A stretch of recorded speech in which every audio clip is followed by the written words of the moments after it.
Good evening, everybody, and welcome to tonight's Monday night panel. We've got the panel in the background waiting to come on. So just a few bits from me. One, we want to wish Harry Smith all the best on his recovery. Same with Harrison Minturn as well. So we send them all our best. And I had a couple of questions asked me on Saturday, which I've looked into regarding stretchers, the medics bringing the stretchers on. So there was a lot of shouting and abuse directed at them. So I've heard from the Arkles and from the town end on last Saturday when Tuesday when Harry's injury. So I found out why they aren't allowed to actually run onto the pitch. So the procedure is, if they think it's a serious injury, they wait, and the doctor will then call them to say, come on in, but they have to walk. They can't run, they have to walk. Primarily because if one of them falls over, then that's extra time that they can't use to get the player off the pitch. So they can't, as in previous, I think the stretcher bearers have come running on and all crowded round. That's what they don't want. Now the procedure is the medics are with them and the physios, and then when they're happy that the stretcher can come on, they will call it on. So don't think that they're just strolling over. They're not. That is a procedure they take. And so if anybody does say anything, if people can educate them that is what they have to do, because I know some of the medics that were there on the night were quite upset with the abuse they were getting. So that's the reason, and we thought we'd just let you know that was why. Okay, so let's bring Vic on, then we'll do some more bits. Hi, Hello. Chris. Hello. Okay? Yeah, thank you very much indeed for explaining that, and I hope that's made that clear, because we all learn every day, don't we? And that's something we've all learned tonight. Congratulations to Swindon's women yesterday, who defeated Abingdon by 6-1. 2 for Helena Diaz-Butcher, 2, of course, for Annie Colston, 1 for Izzy Cook, and 1 for Gypsy Vivash. They were 5-0 up at half-time. Not such good news, though, for the under-18s. They lost by 2-1 against Barnet on Saturday. Joe Awiti getting the goal for Swindon. SAS Travel News, Barrow on the 6th of September. £39 for members, £41 for non-members. That's the kind of good bit. The bad bit, West Swindon 6:30 a.m. is when they leave. They leave the county ground at 7 o'clock a.m. and they're on sale until Wednesday. So if you want to go to Barrow, that's when you need to book by. Salford, now they're on sale from tomorrow, the 26th of August, in the shop only. So only when there are shop opening hours. That's the 20th of September. £23 for members, £25 for non-members. They leave West Swindon at 8:15 a.m., which seems quite civilised, bearing in mind the Barrow times, and the county ground at 8:45 a.m. So that's the SAS Travel News. Fantastic. Brilliant. So let's bring our guests on. So we have Ray. Evening all. We have Darren. Evening team. Hi Darren. And we have a very proud family. We do. Mr. Paul Bowden. Hi. Mr. Bowden. Right. Thank you. I will leave you and get back to you later. Thanks very much indeed, Chris. Thank you. Before we get on to that happy father and son story, I just wanted to tell you one. I went to a game this afternoon, Ipple Pen against Ottery St Mary.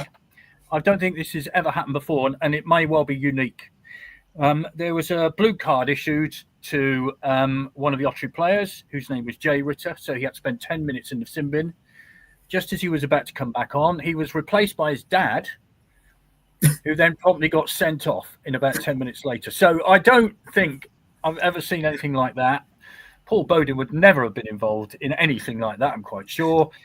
But let's get on to a happy father and son story. I'm going to ask you this, Paul. Were you a coach, a co-commentator, or just a dad on 90 plus 3 minutes? Well, as Paul, a co-commentator to try to sort of give my honest opinion. And of course, when it actually happened, it's funny. Actually, Andrew texted me today, and apparently I had this shocked look on my face sat next to him.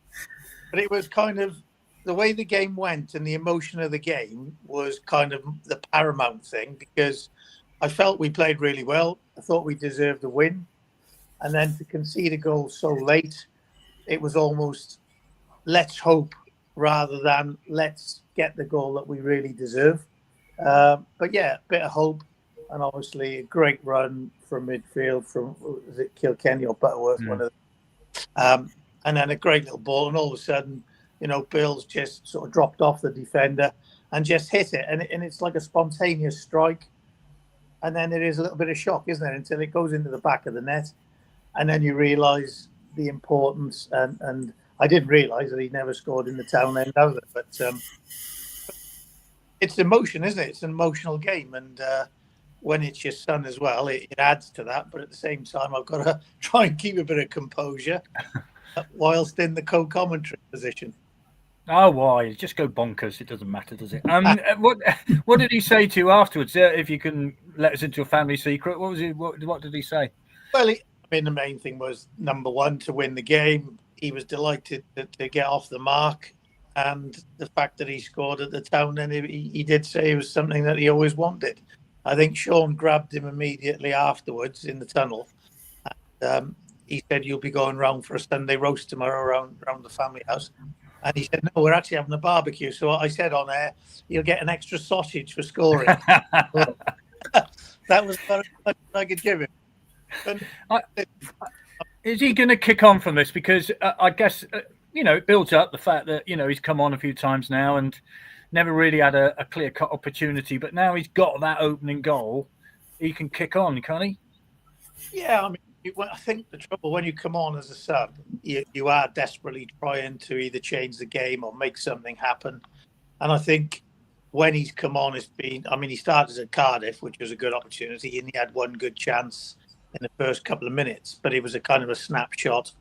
And after that, he was just chasing for 45 minutes. So this time to come on, I thought Oldham, he come on and did quite well. Up at Oldham again, just holding on to a lead when the tide had turned a little bit, and we weren't. They were more in the ascendancy than we were. But Saturday was different. We were 1-0 up. We were the better team, and I think you get a bit more chance to express yourself. He's neat and tidy, keeps the ball for the team, but predominantly in the team to score or create. We know it's well documented. He was a little bit behind pre-season. So I suppose now we could say, well, I'm ready to go. And if the manager wants to start me now in a league game, I'm there and ready. So yeah, I think he'll, the more minutes he plays, the more chances he's going to score or create. So that's basically, I think, in my opinion, where he's at, really. Yeah, was his pre-season disrupted by the fact that he hadn't settled on a club? Did he have a pre-season? How was that? Well, there was a little bit of... there was a couple of opportunities, obviously Ian Holloway spoke to him quite early, but there was a problem with Burton. Obviously he had a year's contract there, and Swindon are obviously, not offering what he's getting at Burton. So in terms of Burton making him an offer to get the wages on parity, it took a bit of time. And in the end, we thought it might have happened before pre-season, but Burton actually kind of invited him back in for training as if he would just join back in, but then he never played any minutes. So he was doing his training, but he didn't play. He didn't take part in any of the games. So a little bit behind. He did have an injection at the end of the season to draw a bit of fluid out from his knee. Time, but the main thing was he didn't get in early few weeks. Okay, fair enough. Well, we'll get on to your thoughts on the game in a little while, but it's lovely to get a dad's assessment of his son's performance on Saturday, because there must have been a moment when you had a secret little smile to yourself and thought, yeah, that's all right. That was when with that strange look on my face. Brilliant. Ray, good evening to you. A lovely win on Saturday, albeit, as we know, very late, and when the equaliser went in, we all went, oh. And then we had the moment. What were your thoughts on Saturday? Yeah, I enjoyed it. As Paul said, it was a half decent performance on Saturday. I thought we did deserve the win, and it was a bit gutting from the equaliser win. And I think it was kind of the goal we all feared we might concede on Saturday with who we've lost at the moment. But we seem to have a nice habit of finishing the game with a goal, don't we? It happened a few times back end of last year, and it's a really nice habit to have. So it was brilliant when the goal went in. So yeah, over the whole game, I thought it was a reasonable game. I quite enjoyed it. Yeah. What about the football? I mean, the build up to the first goal was magnificent, wasn't it? I mean, I've watched it several times, and it gets better every time you watch it. And Kilkenny actually fell over and then managed to get up and complete a pass, which is an extraordinary piece of play. Yeah, he did. And before the kind of incisive bit, there was quite a bit of sort of possession of the ball before that as well. So there was a lot of passes in it. And yeah, it was a brilliant goal. It's one of the better ones that we've seen, I think. And a fair play to Aaron Drennan. He took it really well as well, which is another really positive thing to see. Absolutely. Chris has rejoined us. Have you got anything to say, Chris, or are you just? Oh, sorry, I didn't realise I was on screen. I'll go now. Sorry. No, it's all right. Just as well you weren't doing anything untoward. That's all right. Darren, I was impressed by your bookcase, but now in the last 30 seconds or so, you've managed to cobble together 4 shirts. So well done. John in Manchester will be very pleased by that. What were your impressions of Saturday? I thought it was a really positive performance, actually, given the news from the performance on Tuesday, the news from Tuesday. I thought they adapted really, really quickly, and it didn't look as if they'd only had 48 hours to try and get the ball down and play in that style. So I thought it showed that Ian Holloway had given them messages, they listened, they responded to it, and the opening goal was sort of epitomised just the way that they had changed the way they were playing the game. So I thought that was really positive. As Ray touched on, the way we conceded was really disappointing because we could have been 3 goals up at half time, is the truth of it. I thought we were really strong. And they were a big side. So when they first came out, I was slightly worried we might get bullied, and that was not the case. And then our response to conceding was exceptional. But the heads didn't drop down. They came back out. They played the game, and as Paul's touched on, Billy scores an instinctive goal, but again on the back of Kilkenny driving the ball forward. So I think there was a lot of positives to say, given how much time they'd had, or how little time they'd had from Tuesday night to get things right for Saturday. So I was impressed. It was good. Yeah, it was good. Andy, who's also seems to have more and more shirts as the minutes go by. There's a lot there. What were your thoughts? I mean, there was that moment when they scored the equaliser, and we thought, oh no, this kind of sums up the season in a lot of ways. Really, defensively, giving away a soft goal. Yeah, exactly. It's the same. You start thinking, same old story. Here we go again. But the way they came back after that, and the spirit that they showed, as Darren said. It was never say die, wasn't it? It kept going through it, injury time, and popped Billy for the winner. And can't ask for any more than that. Yeah, Gordon says that goal's been watched over 106,000 times on social media. Which I'm not sure was that the first or the second. I think it's probably the first because it was a special goal. Hi, Kevin. We need a 6'5" centre half. Jerry says first goal was absolute class. If Town put together a lot of good passes, then they look like scoring. Tuesday and Saturday, Jekyll and Hyde says Sean performance. Still so nervous on defence side though. More so set pieces. The PA and the Don Rogers has been poor for 2 games now. Can't hear a thing. We'll put that to the club, Kevin. Did Billy thank the keeper? Adrian says. We'll get to Paul on that in a minute. And Sean says, Billy didn't do my health much good. I'm supposed to get to sit there and enjoy the game. Nope, jumped out and ran out of my seat. Fantastic. It did take a bobble, Paul, to be fair, didn't it? And the keeper just sort of helped it in. But hey, who cares? Exactly. As long as it hits the back of the net. But I think he probably thought maybe the angle he was at, he was going to go the other way, which perhaps the goal was a little bit more open on his side. So it went back across him. maybe he took one step to his right, anticipating, then it's gone in the bottom corner on the other side. But yeah, listen, they all count. I mean, it's great. The first goal, I agree with everybody. I mean, it was a wonderfully taken goal, but the crisp one-touch passing, it really the opposition, and they couldn't deal with that. They had three big, sort of tall centre halves who weren't particularly mobile, and I think that helped us a little bit. They dropped off us in the game as well, where Barnet sort of pressed us a lot higher, and we weren't allowed to play out. I thought we brought the ball out of defence and played out from the back, which gave us a bit of confidence in our build-up. And I think that was the catalyst, really. We had some, probably 7, 8, maybe 9 good performances, as opposed to the other night, Tuesday, where it was quite difficult, apart from a couple of the usual points. The all-round wasn't anywhere near the level you'd expect. Because Gus in America, I know he's listening, he wanted to know the difference between Tuesday and Saturday. Now, as we know, Paul, we lost Harry Smith, and then suddenly Ian Holloway has 48 hours to turn this around, come up with a new system. What was the difference? Because a lot of people will point to the fact that we played the ball on the floor a lot more. Is it that simple? Well, yeah, but you have to be brave. You have to believe in what you're doing. You have to see some success from it.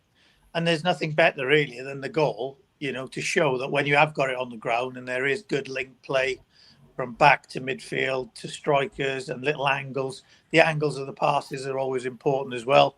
And then the control and composure by Big Aaron to slot it home. I think someone said earlier we could have been 3-0 up half time. And that little bit of composure, that little bit of quality in the final third is just what we lack at times. We get into some good areas, and then it's a loose pass or not a crisp pass, a safe side pass. And that fine line, that fine detail will hopefully get us the second, third goals in future games. But I think, like I just touched on, really, because although you asked the question after, I think Barnet pressed us much higher.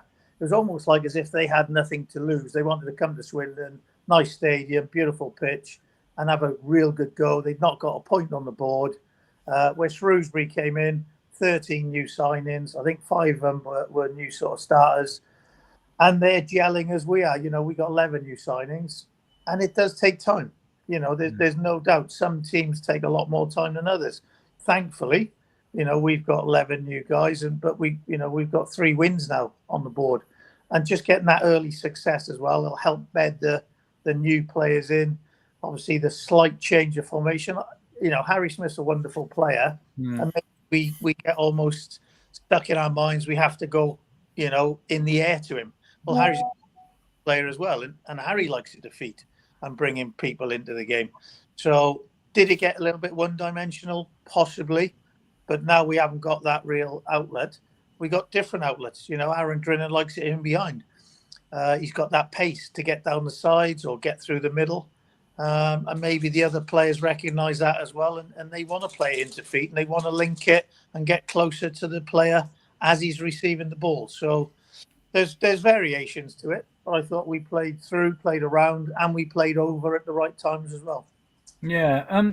Just on this sort of section, I was just going to ask you a question about injuries. I mean, we desperately feel for Harry Smith, for Harrison Minturn, and James Ball, of course, who's also got a cruciate ligament injury. You're a player, you've had injuries. How hard is it mentally for a footballer? We don't know how long Harry Smith and Harrison Minturn's going to be out, but, it seems as though it's going to be a while. How difficult is that?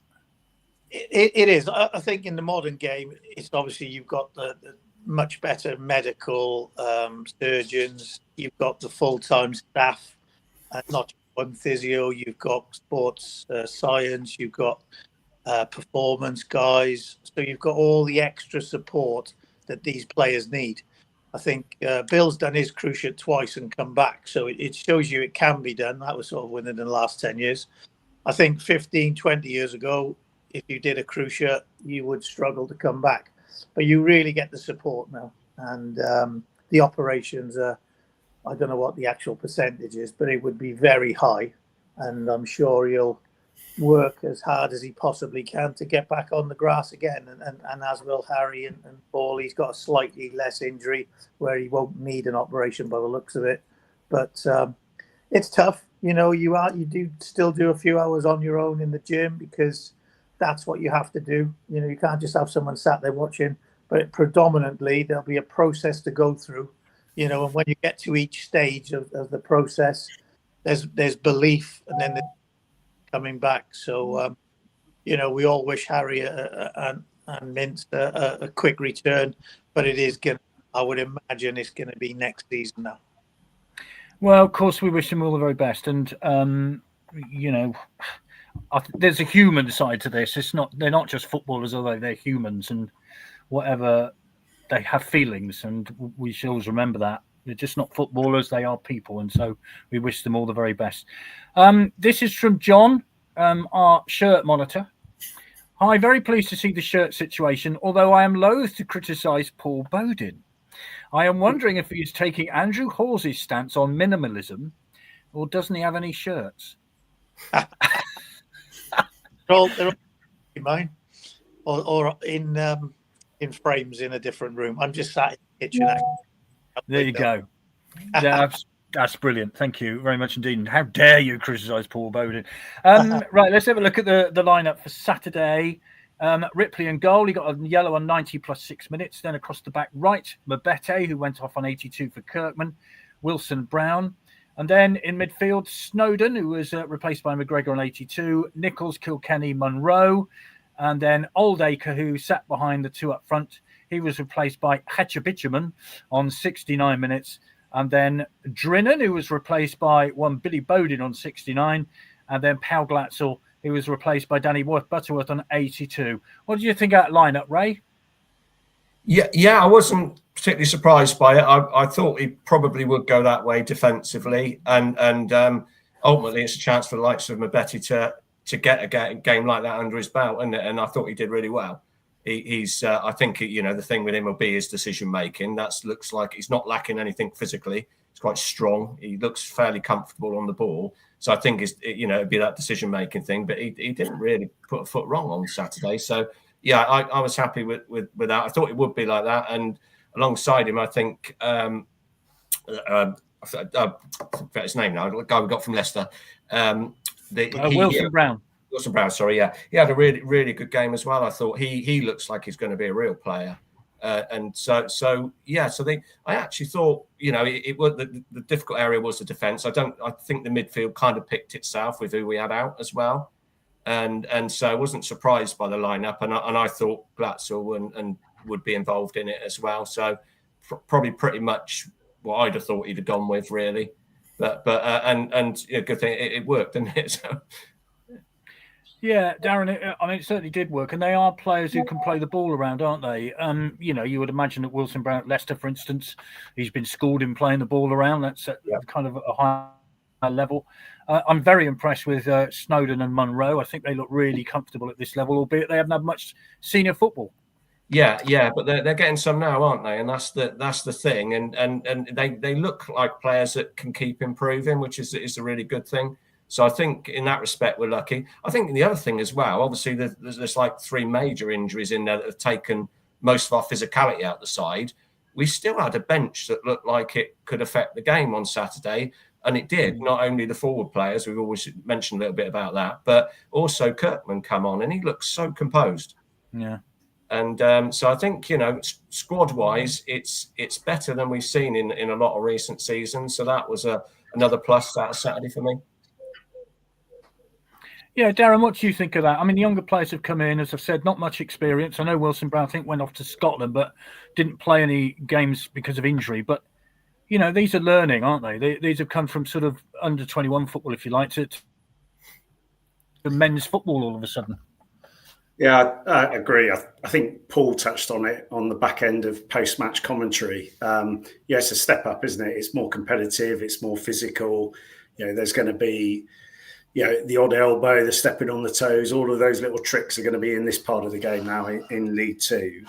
And I think both of them have got a really good trajectory.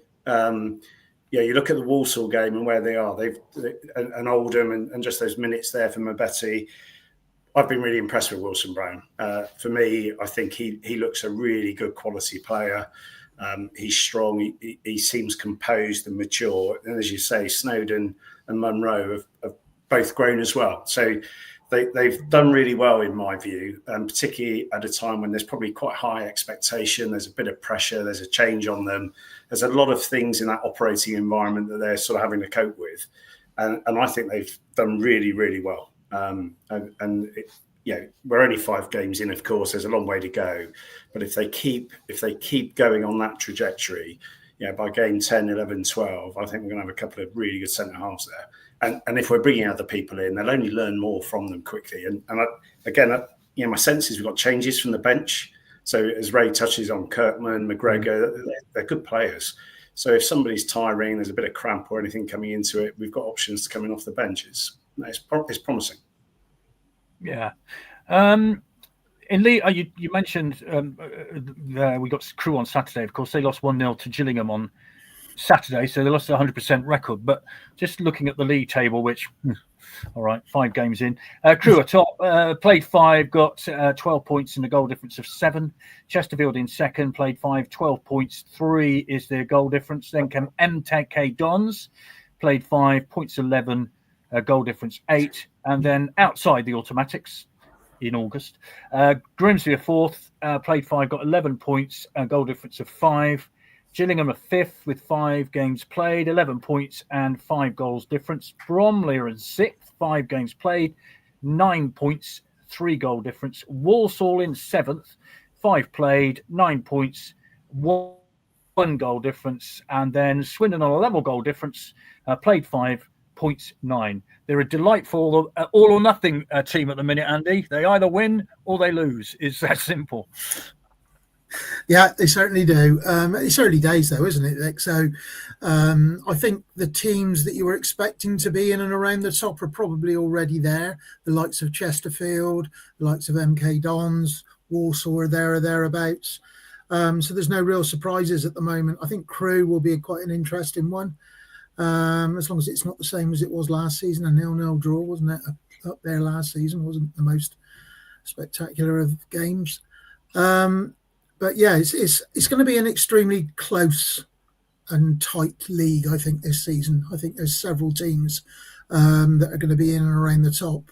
And then you add in the likes of Salford and, who spend money that could be there as well. So no surprises at the moment, but who knows? There may be 1 or 2 as we go through. Yeah, I mean, as we said, 5 games in. And actually, I'd quite happily take a 0-0 draw at Crewe at the minute. I don't know why, but I just probably would. Yeah, probably would, yeah. Yeah. This is from John in Manchester again, who's backtracking on his earlier comment regarding Paul Bodin's living room or wherever he is. I would never criticise Paul Bodin and fondly remember him marauding forward, particularly in 92-93. Bit of backtracking there, Paul, I feel. So there we go. Right, the lineup. What did you think of that, Paul? Because I thought midfield, Kilkenny was magnificent. He was everywhere, wasn't he? And as I've mentioned, he fell over and still made the pass, which led to a goal. So you can't really fault him. No, I thought all round, pretty much, probably 9-10 performances were very good. It was a 3-4-1-2, wasn't it? Really, with Oldacre sort of playing behind the front two, with Glatzel also dropping a little bit, and Drinan being perhaps the main attacker. But Oldacre got into some really good positions, especially early in the game. And he just got his nice little turns in and he drove at the back defence of Shrewsbury. And I thought he was probably the standout player first half. But the both young wing-backs did really well, as you said there, you touched on, coming from academies. It's not easy to step up. Anybody, I don't know if you guys have watched sort of under-21s, under-23s football. It can be like testimonial football.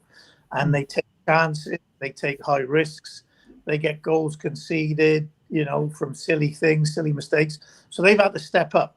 And Mabetti, I actually gave him man of the match Saturday because so brave. I don't know if you can remember that when he put his head in right at the 83rd. Yeah. And for a young man, I mean, he's obviously a big physical presence, but just to put your head in, Sean Taylor style, he could have quite easily pulled out of that as a young man who's not used to that kind of physical approach. So fair play to him, tilt your hat to him, but they've got to keep defending, they've got to keep working hard, and they've got to keep listening and learning. And by the looks of it, they're doing that. But like we said, it's early season yet, it's 5 games gone. And I think the next 5 games or 7 games, go to 12 games, and then we'll have a real fair assessment of where we are. Just trying to draw a comparison between this season and last season. Well, I think last Saturday would have been the day we beat Newport, so we had 4 points. So there is a marked improvement to 12 months ago. I'm glad you said about Mabete, because I think that was the incident which led him to going off, didn't it? Where he put his head in and got kicked in the head, basically. So extraordinarily brave, and he did have a great game. Let's have a look. Lots of comments coming in. Hi, Nick. If Clark and Ball are going to play in defence, isn't it a midfielder that needs strengthening? Hi, Mark. Evening all. Deserved win on Saturday, and the first goal was a joy to behold. We really should have been 2 or 3 up by half-time, and then typically made it hard for ourselves. Great to see Billy pop up with a winner in front of the Town End, and boy, did he milk it.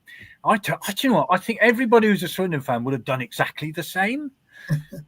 I mean, you scored at the Town End, Paul, so we're not going to ask you this. But, Ray, if you'd scored at the Town End, what would you do? Yeah, I think I'd have been similar. I'm struggling not to react like that in the stand, Vic. So, yeah, it's just an emotional thing, isn't it? I did when I used to play when I was younger. I did score the odd goal, and it was that feeling was always there, even at the sort of levels I played at. So, totally natural for me to see him do that, really, and I would have definitely been doing the same. And Darren, as a fan, that's what you want to see, isn't it? I mean, you want to see that from a player who, is a Swindon fan as a boy. His dad played for Swindon, obviously. But to get a goal like that, we'd all do that, wouldn't we?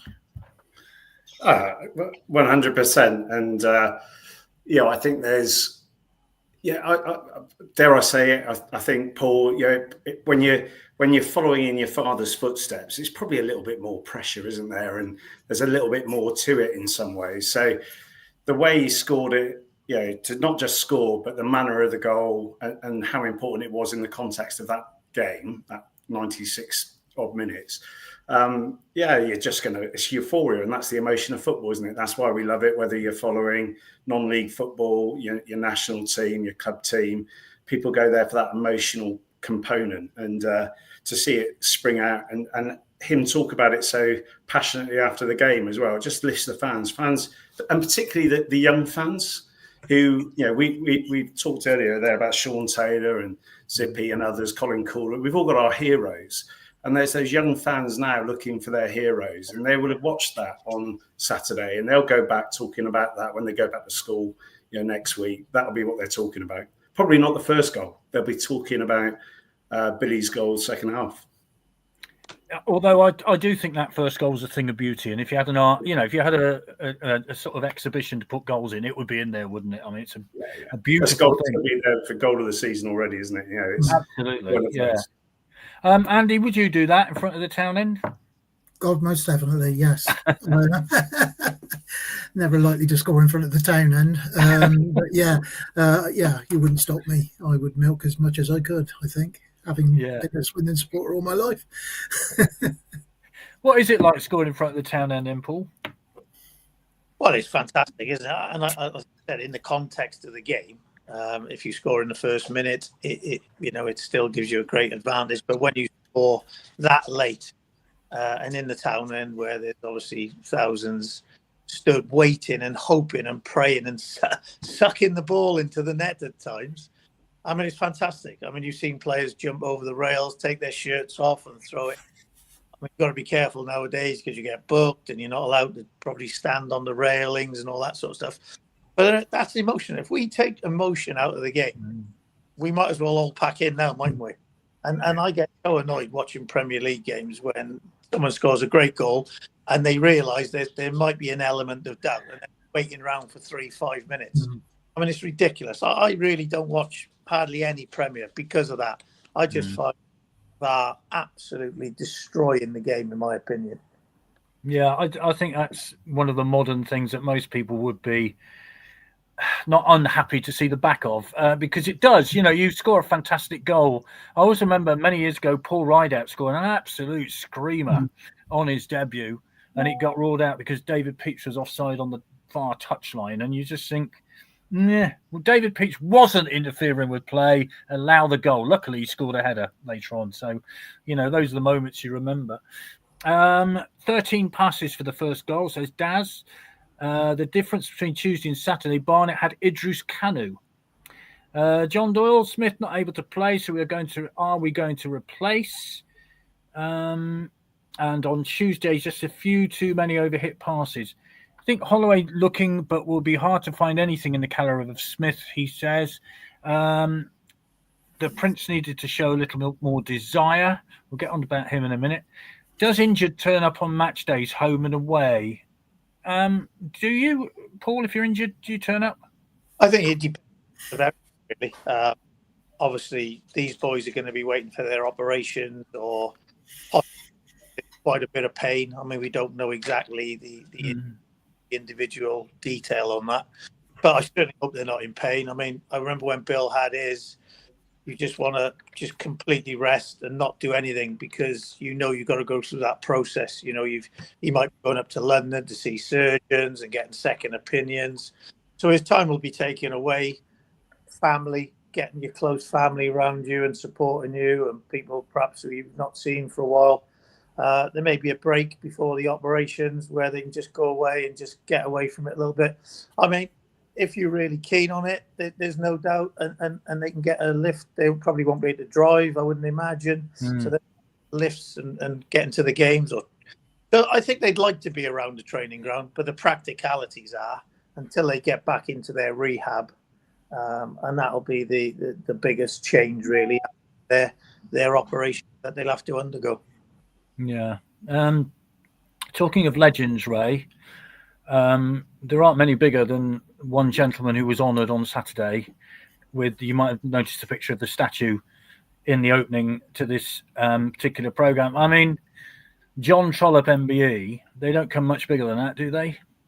No, and he's we all say he's been a fantastic servant, which he has, but he's still doing it, and it's not stopped. He's whether it's the museum tours, the tours, the museum, the foundation, he's still involved in loads of it, and he's such an ambassador for the club. And I did do the tour a while back, and he was great to listen to and to talk to going round, and his enthusiasm for the game is still there, and yeah, absolutely, it's massively deserved. But I think the other really nice thing with the two statues we've got is both the guys are still around to see it. Yeah. I think that's a really nice thing about it as well, because they're both massively deserved. And for me, just massive positive. And it did make this, I was saying that earlier, it did make the BBC South news today as well, which was nice. Yeah, it's good. And massive congratulations to Shane and John at the Community Foundation, who worked so hard to get that statue made and put up. And I think the setting is magnificent. They've done a fabulous job, so a lot of fundraising has gone into that and a lot of effort, so it's deservedly looking rather special. What about that, Darren? He deserves it, doesn't he? Oh, absolutely. There are very, very few players that can associate themselves with a club for that length of time. There's a couple, of course, but for us, I think he's such an ambassador, and it's the fact he's done all of the roles as well going through, still turns up for the home games. Yeah, my daughter's 19, first took her to a game when she was probably 2. And so she knows who John Trollope is, she knows who Don Rogers are. These are people who are household names if you're a Swindon Town fan. And it's just the way, he was fit as a fiddle as well, wasn't he? And yeah. It was a broken arm, broke his run of consecutive appearances. He's just one of those players who had grit and loyalty, and clearly a local boy as well, which makes, just adds something else to it, doesn't it? So, tremendous. And I'm delighted. I'm just delighted the way the community got behind it as well. There was a real energy behind it, and it's such a fitting tribute to a great man. Absolutely. And I always remember talking to him about the Liverpool game when they beat Liverpool 2-0 in the League Cup, and he made the first goal for Don Rogers, and he said, "Oh yeah, I pulled a hamstring in that," and I'd forgotten all that. But he's always quick to point out. It's like the League Cup team. So I only played a half a season. He's always so down to earth. He's quick to point out that he isn't the main man. Give the ball to Don, let him play. So what are your thoughts on the statue, Andy? I thought it was great, to go over there and see so many people there as well, sharing it with him. Absolutely fantastic. And glad I'm old enough to remember him playing as well, and see him play quite a few games. He's an absolute legend, Swindon legend. And both him and Don, to see them still around, as Ray said, to be able to enjoy those, the statues.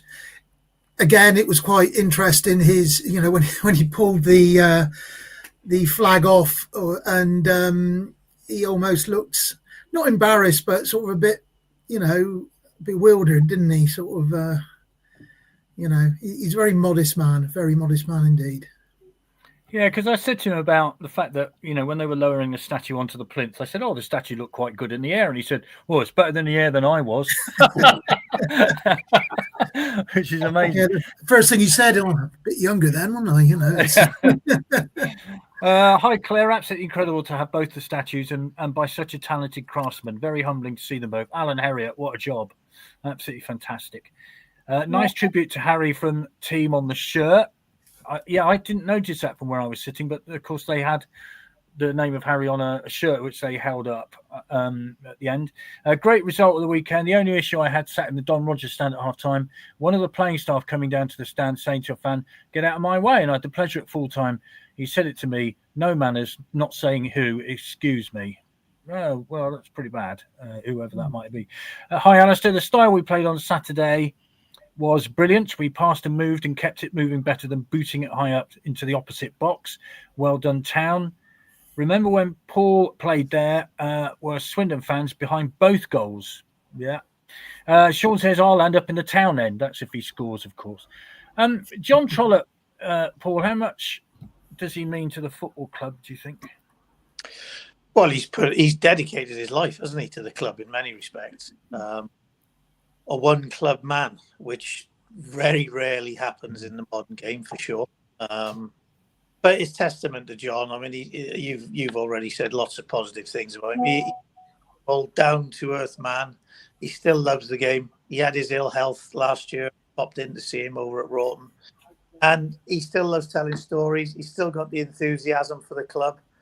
And whenever there's a call of duty or not of duty, because he just loves doing it, he'll be there. Anything to do with Swindon Town. The museum was obviously trying to take off as well, and John regularly turns up for them meetings. But he is such an approachable, nice man, very down to earth, very modest, and a real ambassador for the club. And especially when you look back at what he done, 700 and odd games. He was youth team, first team, caretaker.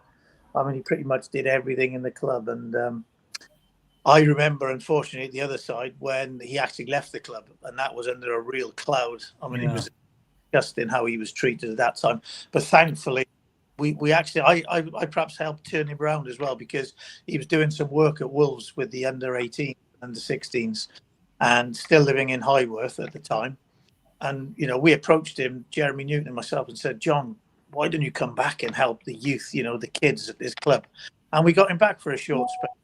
So it really helped him. He obviously still had an affinity with the club, and he'll never lose that. It was just at that particular time in the late 90s that he had a little fallout, shall we say. But he's back now and fully deserves, everything he's got. And the statue's fantastic. And it's there for forever and a day now, isn't it, for anybody who goes past, gets invited to the foundation. They can just look at it and remember or read up on, if they don't quite know his full history, Google him, and there's the Wikipedia, and it tells you everything you need to know about John. Yeah, and I think that's what Shane and John are very keen about, that, when younger people come in through the gates of the foundation part, they'll look at that statue, and then Shane and John will be able to tell them about John Trollope and learn a bit of the history of the club, which is fantastic. Yes, absolutely incredible. Yeah, done that one. Shame council wouldn't allow paving all around the Don Rogers statue rather than what's there, and still don't seem to drain away holding water. Let's hope we can get that sorted out. When Steve McMahon was manager, I saw John Trollope outside the ground. He told me he was not welcome in the ground. I said, bleep, bleep, hell, you should have a stand named after you. Now he has, which is great, Andy. Thank you very much indeed for that. Good to see those days are long gone. And Nick says, how does Paul think the 92-93 squad should be immortalised at the county ground? Now, these statues cost over 100 grand. So if you think of the whole 92-93 squad, that's a lot of money. Ground up rather than perhaps what we did. I mean, John and Don are legends. You know, we all had fantastic periods, and I loved, and I'm still involved in some way now. Obviously, live in the area still. But, you know, them boys. I mean, Phil King always introduces me as, whenever I go to a function, I'm the third best left back the club's ever had, behind John, Phil King. But I have a debate about that with him. But you know, it's nice. I mean, the Alan McLaughlin stand was great in Alan's respect to Alan. But listen, them two alone, fantastic ambassadors for the club. Maybe in the future there'll be something for perhaps the teams that I was lucky enough to play in, but nothing of that nature. Maybe something, you know, different. Maybe rooms upstairs or in the new stand or suites when they build them executive boxes. But you know, I had a wonderful time at the club on the playing side. But it's all about the future now, isn't it? Let's build. And Ian Holloway keeps talking about it. You know, we've got to keep building brick by brick. And he is really in for the long term. But when I hear him talk, that man is so passionate. And let's hope we can keep building brick by brick, day by day, week by week, with Ian Holloway in charge. When I've done things with him, and like the sponsors evening or the end of season awards, when he's finished talking, you feel like saluting him. He kind of has that. He just has that kind of way of talking. John, I would imagine it'll be some time before there's a clamour for a Steve McMahon statue. Yeah, possibly. Quite right. I hope you're still listening in the car, Gus. Always great to have your company. Right, let's get back to the football then. On Saturday, Swindon had 57.4% possession, so they won on possession as well, which is a rarity, really. Shrewsbury, 42.6%. Shots, Swindon, 15. Shrewsbury, 10. On target, 7 for Swindon, 3 for Shrewsbury. Total passes, 437 for Swindon. Shrewsbury, 318. 76% accuracy rate for Swindon on the passing, 62.6 for Shrewsbury. 50% tackles won for Swindon, 55.6 for Shrewsbury. Yellow cards, Swindon won with Ripley towards the end, Shrewsbury, Benning and Sang. So I just wanted to mention too, I met Philip Bates on Saturday. You and me, Andy, we met Philip Bates. So Chick Bates' son, who brought some memorabilia down for the museum. What a great pleasure it was to meet Philip, and we all remember Chick Bates, a great fondness, great player, great coach, etc., etc. So he's recently passed away. So lovely to meet Philip. Crew away on Saturday, then Ray. What are your thoughts on that? Yeah, you said a little while ago, Vic, about you take a 0-0 again this year. Kind of that's where I was thinking coming into this tonight, really. I mean, it's difficult to know, and they obviously started really well before the Gillingham game.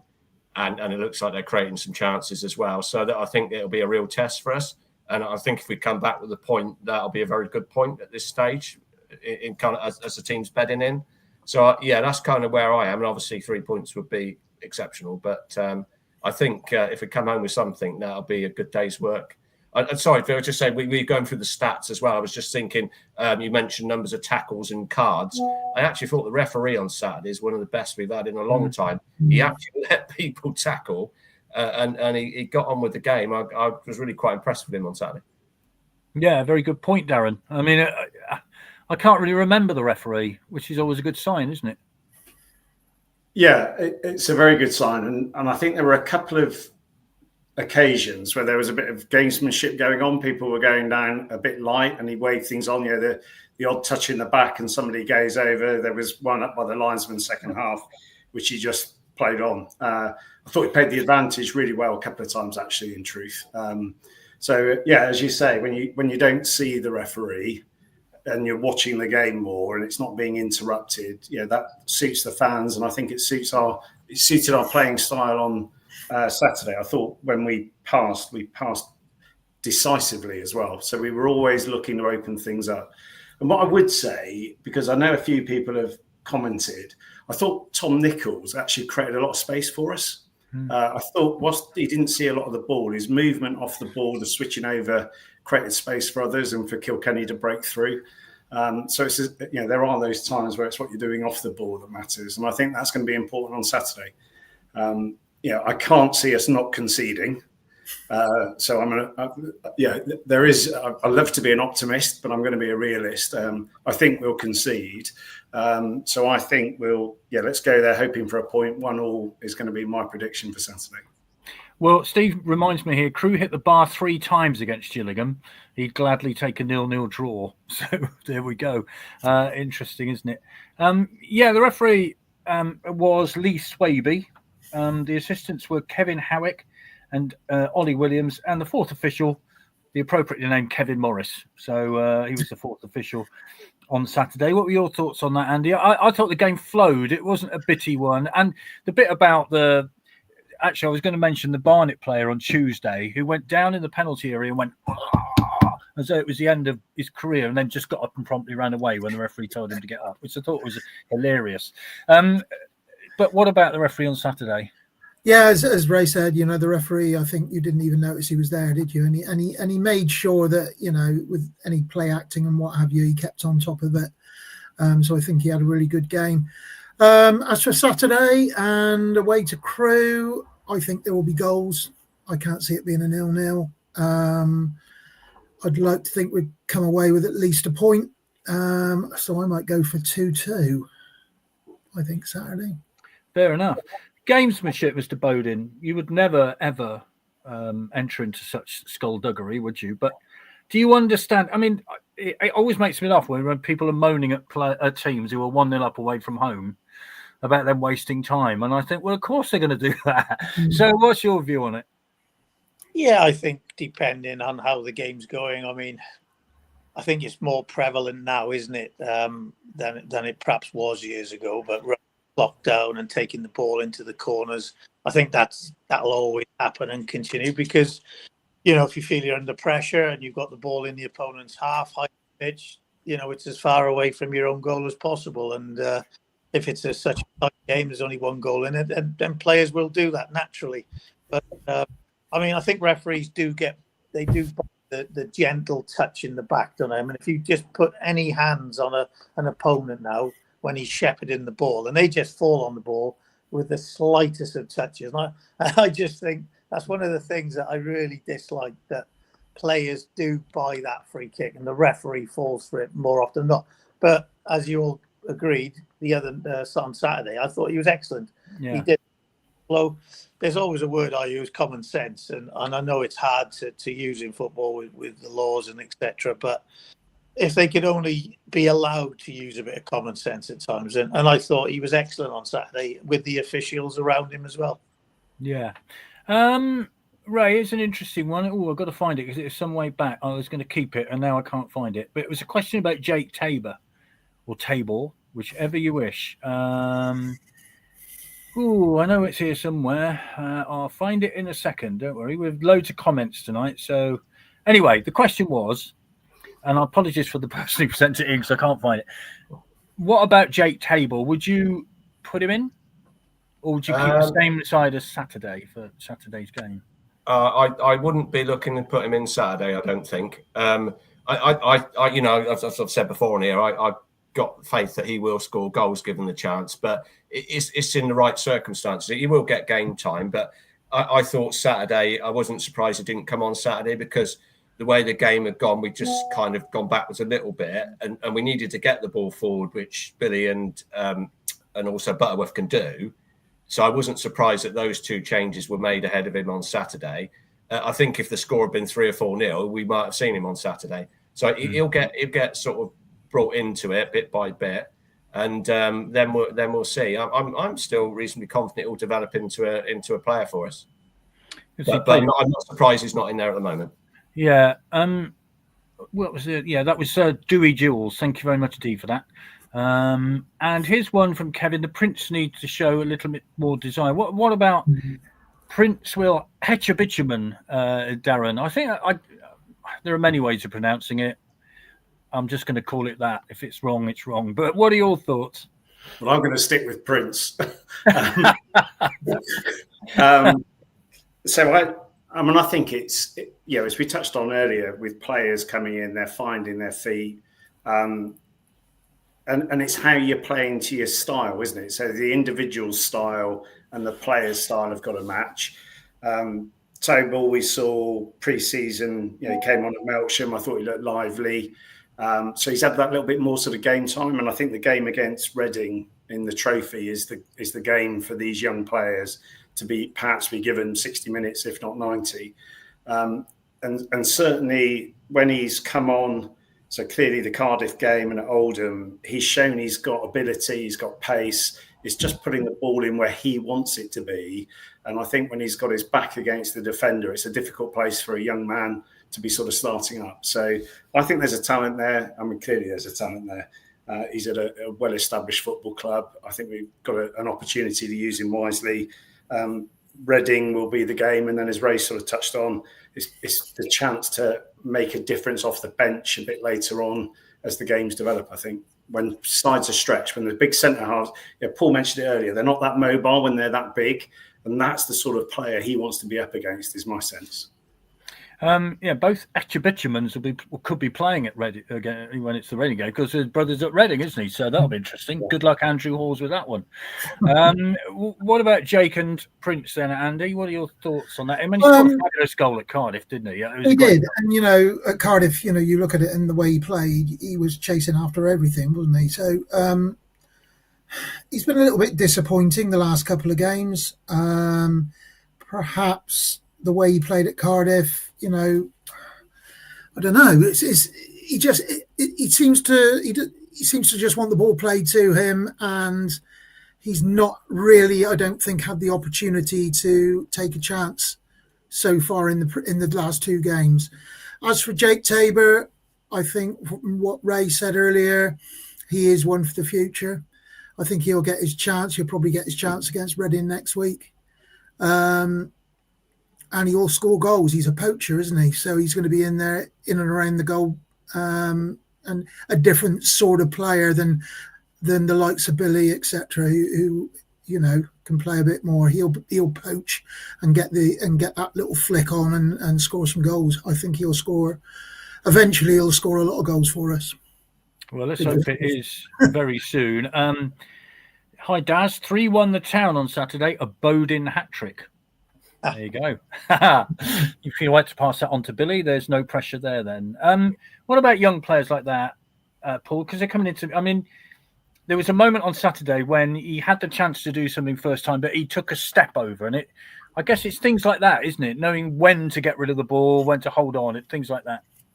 Yeah, that's what you learn when you come from academy football. As I said, the intensity in the academy games is nowhere near. It's miles away from first team football, and we don't really know how to bridge that gap. I mean, I think the combination way back was probably the closest thing. Absolutely. Yeah.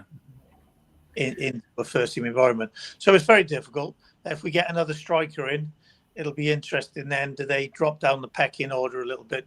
But they're young men, they're on the training ground every day. The demands will be very high, totally different to what they used to in the development side, although still trying to improve them technically and tactically, physically, they will find it tougher.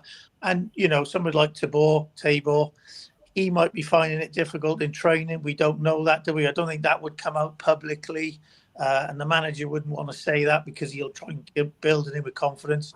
But, it's a massive step up from where he's come from. And I think we have to respect that a little bit. Yes, sure, he will at some stage come in and score goals, but we don't want to rush him. We don't want to force him and then perhaps lose confidence, lose belief in himself, because his record speaks for itself at a lower level. But let's all just give him a little bit of time. And hopefully it's a long season. There's going to be injuries, suspensions, and different types of games where he might be well suited. So, it's a long season, and I'm sure all the squad players will play their part. Yeah, as we've lamented many times on this, the football combination. Oh, how we miss it. I mean, you know, as a player, that is a bridge, isn't it, between youth football and men's football, because suddenly they're thrust into the hurly-burly of what is still 4th division football, and it's a physical game. Right, I'm going to put you all under pressure. I don't have to do this because I'm the chair. Ray, score on Saturday. 1-1. Darren? 1-1. Andy?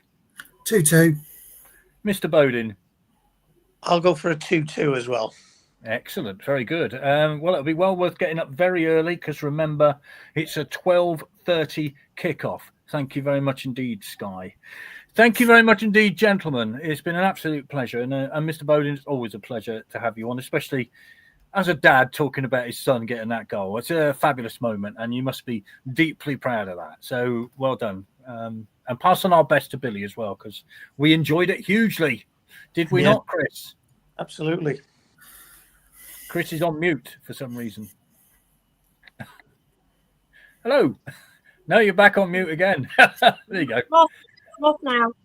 Yes, as we said, we certainly did enjoy that. It was fabulous. So well done, Billy. Thank you very much, everybody, for joining us. Thank you, everybody, for listening. Vic and I will be back next Monday. We will see whoever's going to Crewe. Please come and say hello if you are going, and have a good week. Okay, see you later. Bye-bye. Bye-bye.